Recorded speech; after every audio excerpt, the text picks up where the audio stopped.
रखेंगे उसी प्रकार रहना पड़ेगा। चाहे जितना सिर पीट लो, होगा वही जो भगवान करे। वही है सोई जो राम रचि राखा, को कर तरक बढ़ावही शाखा। और वही होता भी जो भगवान चाहते। तो हम क्या करें? बोले हमको केवल इतना करना है, भगवान का नाम लेते रहें, उनका ध्यान करते रहें। बाकी सब वो कर रहे हैं, बाकी सब करना उनका काम है। आप अपने से पैदा नहीं हुए, आपको भी भगवान ने जन्म दिया, ये शरीर भी आपको भगवान ने दिया, सब कुछ भगवान ने ही दिया। तो जब सब कुछ भगवान ने ही किया है तो वही सब कुछ करेंगे और कर रहे हैं। इसलिए इसकी चिंता छोड़कर भगवान का ध्यान, भगवान का भजन करते चलो, बाकी जो कर्तव्य है वो करते चलो। यही सब पढ़ने लिखने सुनने समझने का फल। और ज्यादा बुद्धि लगाओगे तो बुद्धि लगाते ही रह जाओगे। इसीलिए गीता में भगवान ने अर्जुन से कहा, देखो अब तुम बुद्धि लगाना छोड़ दो, मई बुद्धिम निवेशय। भगवान कहते हैं अपनी बुद्धि को भी तुम मेरे में निवेशित कर दो।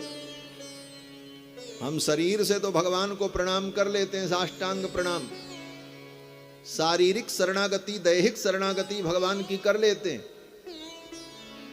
लेकिन मन से और बुद्धि से, बोले मन और बुद्धि अपने चालाकी में लगी रहती।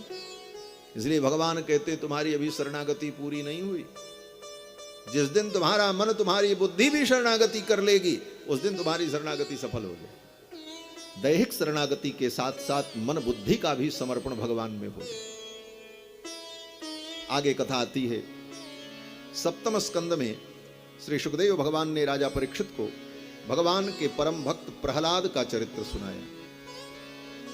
और प्रहलाद के चरित्र की भूमिका यह बनी कि राजा परीक्षित ने प्रश्न किया कि समप्रिय सुहृत ब्रह्मन् भूतानां भगवान स्वयं इंद्रस्यार्थे कथम दैत्यान् अवधीत विषमो यथा।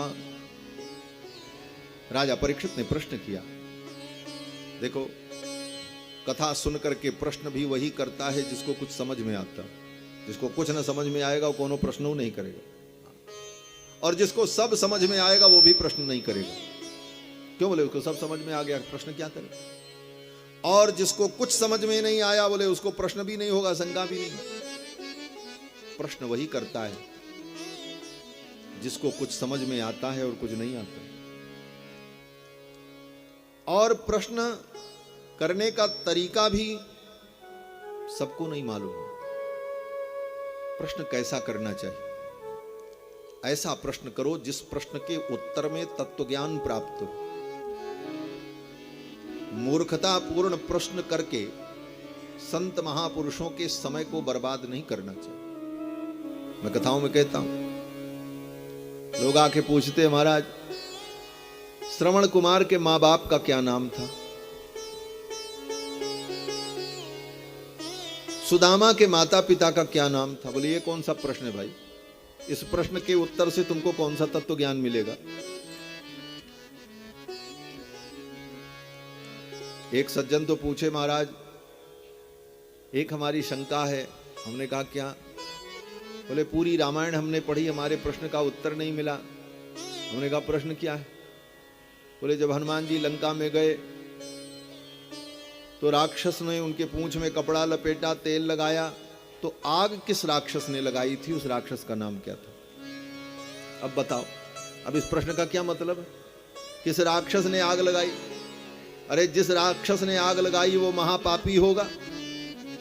हनुमान जी जैसे भक्त की पूंछ में आग लगाया, उसका नाम क्या लेना? और उसका नाम जान भी लोगे तो उससे तुमको कौन सा तत्व ज्ञान होगा? प्रश्न ऐसा हो जिन प्रश्नों के उत्तर में तत्व ज्ञान हो, हमारे जीवन की दशा और दिशा बदल जाए। फालतू को उनके बाप कौन थे, उनकी मौसी कौन थी, उनकी नानी कौन थी, ये इतिहास जान करके क्या करो? अगर तुम्ही से कोई पूछ ले कि तुम्हारे खानदान में 10 पीढ़ी पीछे कौन थे, उनका क्या नाम था, तो शायद आपको नहीं पता होगा। अपने ही घर के सारे रिश्तेदारों के नाम गांव को इसको याद रहते। तो उसी तरह इतिहास में जितने महापुरुष हुए उनके पूरे खानदान का ब्यौरा, पूरी उनकी वोटर लिस्ट बना देते वेदव्यास जी और वाल्मीकि जी। तो इस प्रश्न के उत्तर से किसी को क्या मिलता? कोई बोध प्राप्त होता? कदापि नहीं। इसलिए प्रश्न भी ऐसा हो जिन प्रश्नों के उत्तर से भगवान की दिव्य लीला प्रकट हो, भगवान के गुणों का चिंतन हो। प्रश्न ऐसा होना चाहिए। राजा परीक्षित ने प्रश्न किया, प्रभु समप्रिय सुहृद ब्रह्मन भूतानाम भगवान स्वयं। भगवान समप्रिय हैं, भगवान को सब प्रिय है। भगवान का न कोई दुश्मन है, न भगवान का कोई हितैषी। भगवान के लिए सभी प्रिय हैं क्योंकि सब भगवान के। फिर भगवान इंद्रस्यार्थे कथम दैत्यान अवधीत विषमो यथा। फिर भगवान देवताओं के लिए, इंद्र के लिए दैत्यों का वध क्यों करते हैं? ये विषम कार्य भगवान की लीला में दिखाई पड़ता है। ये प्रश्न किया महाराज परीक्षित, और बड़ा उचित प्रश्न है कि अगर भगवान समदर्शी हैं तो फिर दैत्यों के साथ ऐसा व्यवहार और देवताओं का पक्ष लेना, ये भगवान ऐसा क्यों करते हैं? अगर कोई कहे कि देवताओं से भगवान को कोई लाभ होगा तो देवता भगवान को क्या दे सकते हैं? और अगर कोई कहे कि दैत्यों से भगवान को कोई हानि है तो ये दैत्य भगवान का क्या बिगाड़ सकते हैं? फिर भगवान इन देवताओं के लिए दैत्यों का वध क्यों करते हैं? इंद्रस्यार्थे कथम दैत्यान अवधीत विषमो यथा। तो सुखदेव भगवान उत्तर देते हैं। सुखदेव जी कहते हैं, राजन, भगवान किसी जाति, किसी समाज, किसी वर्ग के शत्रु और किसी वर्ग विशेष के मित्र हैं, ऐसी बात नहीं। कोई भी हो, अगर असुर भी है, राक्षस भी है, लेकिन अगर वो सन्मार्ग पर है, धर्म के मार्ग पर है, तो भगवान उसकी रक्षा भी करते हैं। ऐसा नहीं है कि उसको मारते ही। भगवान असुरों का वध ही करते हो ऐसी बात नहीं, भगवान असुरों की रक्षा भी करते हैं अगर वो धर्म के मार्ग पर। बोले उदाहरण? तो सुखदेव जी ने उदाहरण दिया। प्रहलाद जी कौन थे? प्रहलाद जी असुर बालक, और प्रहलाद की भगवान सदा रक्षा करते रहे, और प्रहलाद की रक्षा के लिए भगवान खंभे से नरसिंह के रूप में प्रकट हुए। तो भगवान ने तो असुर की भी रक्षा की। अगर असुर को भगवान सब असुरों को मारते ही होते तो फिर प्रहलाद को भी मार देते। प्रहलाद भी तो असुर हैं। विभीषण जी कौन है? बोले राक्षस हैं। अगर सारे राक्षसों का ही भगवान वध करते तो विभीषण को भी मार देते। विभीषण को क्यों छोड़ दिया? राजा बलि भगवान के परम भक्त हैं। कौन है? बोले असुर हैं। उन बलि की भी रक्षा करते भगवान। तो भगवान भक्त पक्षपाती हैं। जो भगवान का भक्त है, भगवान की शरणागति कर लेता है, वो कोई भी हो, भगवान उसकी रक्षा करते हैं, चाहे वो असुर ही क्यों ना हो। और प्रहलाद को देखो, प्रहलाद जी असुर, और भगवान प्रहलाद की पग पग पर रक्षा करते हैं। और इसके साथ साथ हे राजन, सच पूछो तो ये सब भगवान की लीला है। भगवान जिसकी रक्षा करते हैं वो भी भगवान को प्राप्त होता है, भगवान जिस पर कृपा करते हैं वो भी भगवान को प्राप्त होता है, और भगवान जिसको मारते हैं वो भी भगवान के चरणों में ही पहुंचता है। निर्वाण दायक क्रोध जाकर, भगवान का क्रोध भी निर्वाण देने वाला है, मोक्ष देने वाला है। चाहे कोई रीझ करके भगवान को भजे, चाहे खींच करके भजे, जाएगा तो भगवान के चरणों में, जाएगा कहां? और ये सब यथार्थ में भगवान की लीला है। और लीला में सृष्टि को व्यवस्थित रखने के लिए भगवान ये सब कुछ करते रहते हैं। सृष्टि 3 गुणों से चलती है, सतोगुण, रजोगुण, तमोगुण। सतोगुण की अधिकता होने पर ऋषि मुनि महात्मा और देवता बढ़ने लगते हैं, रजोगुण बढ़ने पर असुरों की वृद्धि होने लगती है और तमोगुण की वृद्धि होने पर राक्षस बढ़ने लगते हैं। तो भगवान क्या करते हैं?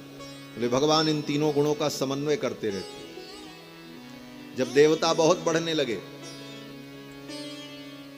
सतोगुण बहुत बढ़ने लगा, तमोगुण कम होने लगा, रजोगुण कम होने लगा, तो सृष्टि में हलचल होने लगी। क्यों? बोले तीनों गुण का अनुपात बना रहेगा तो सृष्टि व्यवस्थित चलती है। जैसे हमारे आपके शरीर में चीनी ज्यादा हो जाए तो शुगर हो जाएगा, और एकदम नील हो जाए शुगर तो आदमी मर जाएगा। उसका अनुपात होना चाहिए। शरीर में नमक की मात्रा एकदम नील हो जाए, बोले ब्लड प्रेशर लो हो जाएगा, हृदय की गति रुक जाएगी। और अगर नमक की मात्रा ज्यादा हो गई, ब्लड प्रेशर हाई हो गया, तब भी समस्या हो जाएगी। अनुपात बना रहे तो शरीर व्यवस्थित चलता है। उसी प्रकार ये सारी सृष्टि परमात्मा का शरीर है। जगत सर्वम शरीरम ते स्थैर्यम ते वसुधातलम।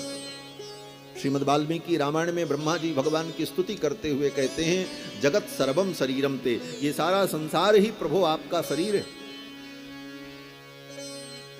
और इस जगत रूपी शरीर में भगवान रहते हैं, इसलिए भगवान का नाम शारीर है। भगवान का एक नाम है शारीर। शरीरे तिष्ठति यह सह शारीरः। शारीरः परमात्मा। और उस शारीर परमात्मा का जो वर्णन करे, ऐसे वेदांत शास्त्र को शारीरक मीमांसा इसीलिए कहा जाता है। शारीरम परमात्मानम कायति गायति इति शारीरकम। शारीरक माने मीमांसा शास्त्र। तो शारीर परमात्मा, ये सृष्टि ही परमात्मा का शरीर है। इसीलिए भगवान का पहला नाम विश्व है। विष्णु सहस्त्र नाम आप पढ़ो तो विष्णु सहस्त्र नाम में पहला नाम भगवान का क्या है? विश्व। यही भगवान का नाम है। विश्वम विष्णुर्वषट्कारो भूत भव्य भवत प्रभु। विश्वम, ये विश्व ही भगवान है। विश्व माने भगवान। तो जैसे हमारे आपके शरीर में हर चीज का अनुपात ठीक रहे तो शरीर बढ़िया रहता, लीला चलती रहती, आनंद होता रहता, उसी प्रकार भगवान की सृष्टि में सतोगुण रजोगुण तमोगुण इन तीनों का अनुपात ठीक ठाक बना रहे तो लीला बढ़िया से चलती रहती, भगवान को भी आनंद होता। अब शरीर में अनुपात बिगड़े तो ठीक कौन करेगा? बोले आपके शरीर में शुगर बढ़ गई तो ध्यान आपको ही देना पड़ेगा, ब्लड प्रेशर बढ़ गया तो ध्यान आपको ही देना पड़ेगा।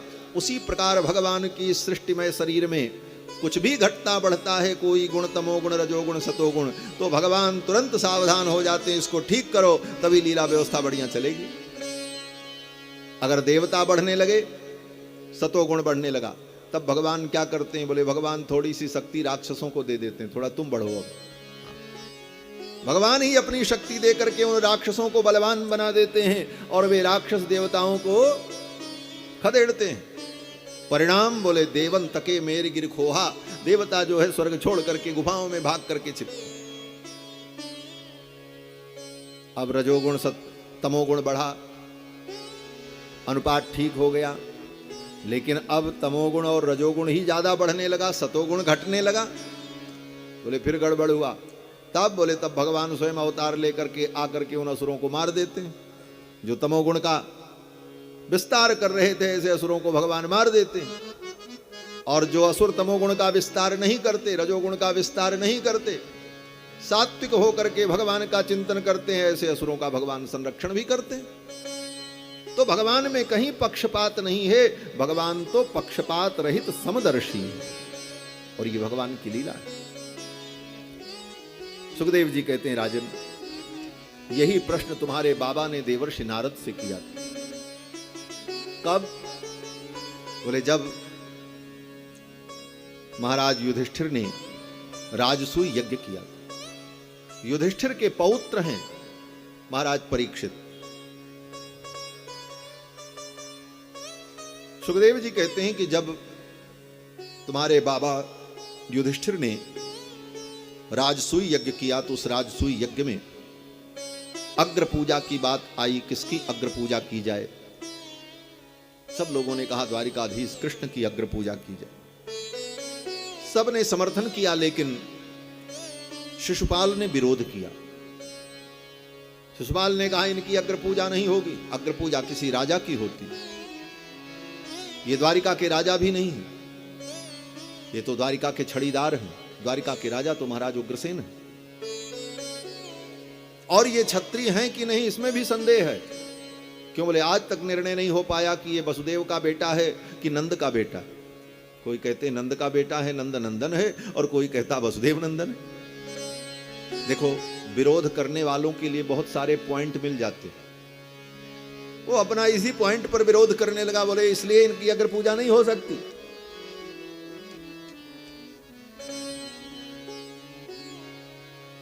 शिशुपाल ने जब विरोध किया, और विरोध करते हुए शिशुपाल ने भगवान को अपशब्द कहे, गालियां दी।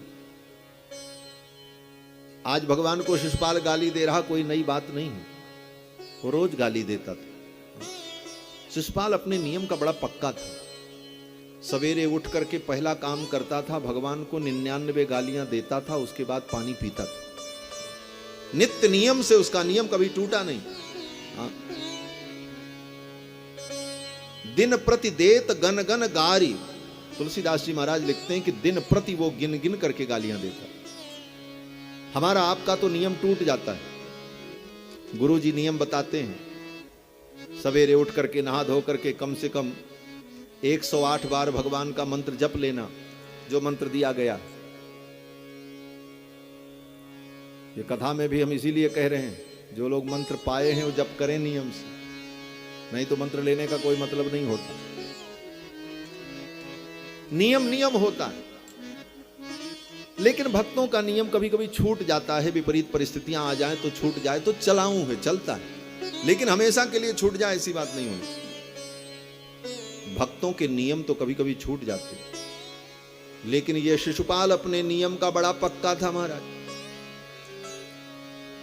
इसका नियम कभी नहीं टूटा। सवेरे उठ करके पहले भगवान को 99 गाली दे लेता था, तब कोई काम करता था। भगवान ने कहा यह भी मेरा भक्त है। अरे भक्त मेरा नाम जपते हैं, ये भी तो मेरा नाम लेता है। किसी को कोई गाली देगा तो बिना नाम लिए तो गाली नहीं देगा। अरे किसी को आप गाली दोगे तो उसका नाम तो लोगे कि उस फलाने को ऐसा हो जाए, वो दुष्ट है, वो नीच है, वो कपटी है, वो पापी है, वो बदमाश है। कुछ भी कहोगे तो उसका नाम तो लेना पड़ेगा, और जिसका नाम लोगे उसका ध्यान भी तुम्हारे दिमाग में आएगा। जिसका नाम लिया जाता है उसका ध्यान भी आता है, उसका स्वरूप भी हृदय में आ जाता है, उसका चिंतन भी होता है। और भक्त भी यही करते हैं, भगवान का नाम लेते हैं तो भगवान का चिंतन करते हैं, ध्यान करते हैं। भगवान ने कहा ये शिशुपाल भी मेरा भक्त है, भले ये गाली देता लेकिन ध्यान तो हमारा ही करता है, और सवेरे उठ करके करता है, और मेरा नाम भी लेता है, और मेरा स्मरण भी करता है। और भगवान का जो स्मरण करे उसको तो परम गति मिलती है। यस्य स्मरण मात्रेण जन्म संसार बंधनात् विमुच्यते नमस्तस्मै विष्णवे प्रभ विष्णवे। शिशुपाल ने जब गालियां देना शुरू किया तो जोश में आकर के आज वो 100 गाली दे दिया। 100 से ऊपर हो गई गालियां। भगवान ने शिशुपाल की मां को वचन दिया था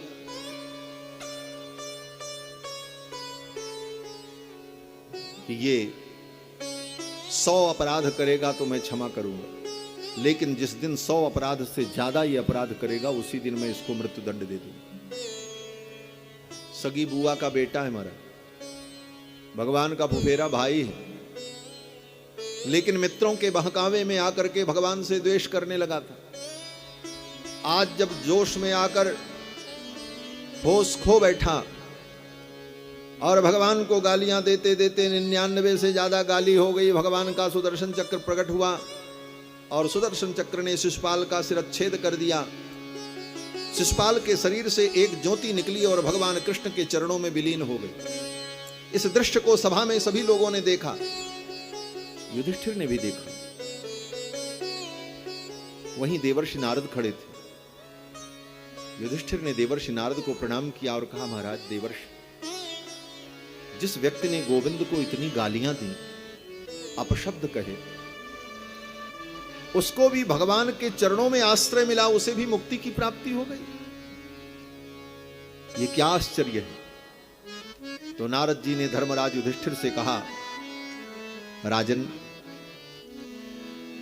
जीव किसी भी प्रकार से भगवान का अगर स्मरण करता है तो वो भगवान को प्राप्त हो जाता है। चाहे प्रेम से स्मरण करो, चाहे द्वेष से स्मरण करो, अगर भगवान का स्मरण करते हो तो भगवान के स्मरण का फल है संसार के मरण और जन्म से मुक्ति मिल जाएगी। यस्य स्मरण मात्रेण जन्म संसार बंधन। वहां पर वेदव्यास जी ने ये नहीं कहा प्रेम पूर्वक स्मरणेन, भक्ति पूर्वक स्मरणेन, ऐसा नहीं कहा। स्मरण मात्रेण, भगवान का स्मरण होना चाहिए बस। वो स्मरण प्रेम पूर्वक हो रहा है कि भक्ति पूर्वक हो रहा है कि द्वेष पूर्वक हो रहा है, इसका महत्व नहीं है। महत्व भगवान के स्मरण का। क्यों बोले, वहां वस्तुगत विशेषता है। जैसे अग्नि, अग्नि में आप प्रेम से हाथ डालो तब भी आपका हाथ जलेगा, भूल से भी हाथ डाल दो अग्नि में तो हाथ जलेगा, और अग्नि देवता की आरती उतार करके हाथ डालो तब भी हाथ जलेगा, और क्रोध में अग्नि में हाथ डाल दो द्वेष भाव से तब भी अग्नि आपके हाथ को जला देगी। अब आपका प्रेम, आपका क्रोध, आपका द्वेष वो महत्वपूर्ण नहीं है। महत्वपूर्ण ये है कि अग्नि का धर्म है जला देना, अग्नि का धर्म है दाहकत्व, इसलिए अग्नि ने आपके हाथ को जला दिया। उसी प्रकार भगवान के स्मरण का महत्व है कि जो स्मरण करेगा वो संसार बंधन से मुक्त हो जाएगा। वो चाहे प्रेम से करे, चाहे द्वेष से करे, कैसे भी करे। इसीलिए बार बार भगवान का स्मरण करते रहना चाहिए, भगवान को याद करते रहना। भगवान को याद ही केवल करना, और कुछ नहीं करना। हम भगवान को भूल जाते हैं। भूलना नहीं है, याद करना। ये कथा क्या करती, बोले कथा भी भगवान की याद दिलाती। ऐसे तो शायद दिन भर संसार के अनेक कामों में व्यक्ति भगवान को भूला रहता है, लेकिन 3 घंटे कथा में बैठो तो इतनी देर केवल भगवान ही याद आते हैं और कोई याद नहीं आता। इसीलिए तो कथा सुनी जाती है। इतनी देर आप भगवान को ही याद कर रहे हो, आपका मन, आपकी बुद्धि, आपका चित्त केवल भगवान के चिंतन में लगा है। यह स्मरण ही कल्याण का हेतु है। बाकी शब्द तो आएंगे जाएंगे। जिन शब्दों में मैं कह रहा हूं अगली बार कोई दूसरे शब्द होंगे, कहने वाला वक्ता दूसरा होगा, शब्द दूसरे होंगे, लेकिन सब कथाओं को सुनते समय एक काम जो होगा भगवान का स्मरण, वो तो स्मरण ही होगा।